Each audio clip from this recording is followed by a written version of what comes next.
In this video, I'm going to show you how to code even when you don't really know how to code. These principles will apply to much more than just building a website, but that's just examples that I'm going to use. So first, you're going to need an idea.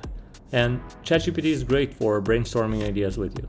I use it to expand on my ideas, offer different critiques, or step-by-step guides. If you don't know, ask it what technologies do you need to use to actually fulfill this idea.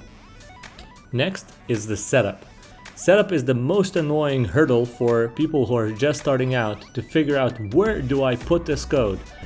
I highly recommend using services that make it really easy to deploy your projects. In this case, I'm using Replit. As you can see, I'm going to deploy a project in under 1 minute. I'm going to copy something from ChatGPT here that I asked in one prompt, paste it in, hit run, and I'm going to have a website that is shareable online immediately. And I'm sure there are other services just like this, not only for web development as well. You see?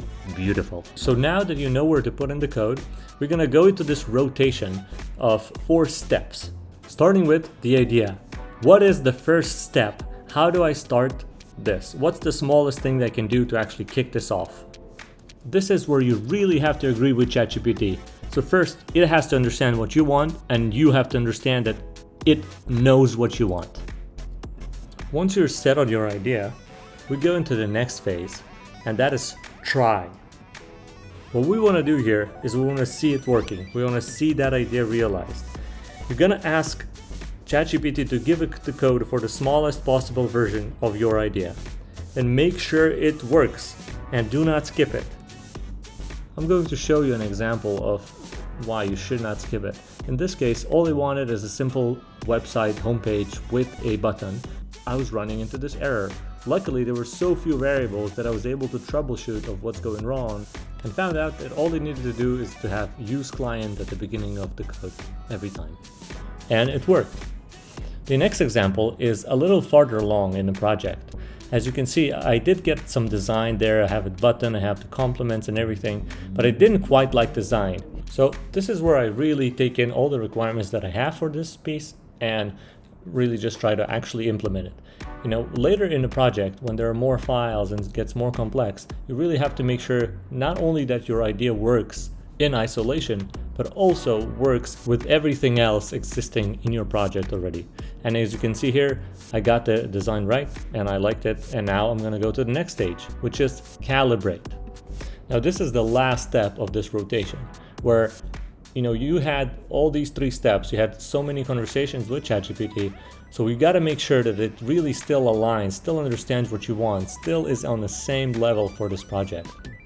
In this case, I asked ChatGPT to basically summarize to me what the purpose of this app is, and even create a roadmap to basically for me to understand what it knows, what it remembers, what it doesn't remember, and we can both align on where we are in this project and we can move on correctly. This is necessary because over the last 3 stages, you've probably troubleshooted a lot of errors, so its history is just flooded with not relevant information anymore, and it cannot really understand exactly where your project is. And you want that information to be up to date, and you want to make sure you agree with where you are on this project. This is a very important step before you move on to the next idea and start it all over again. Okay, so to recap, for every feature, you're going to first brainstorm on what to build next, a small feature, remember. Then get that most simple idea to work on the screen to motivate you and to make sure everything is working fine. Then you're actually going to implement it in terms of the full project.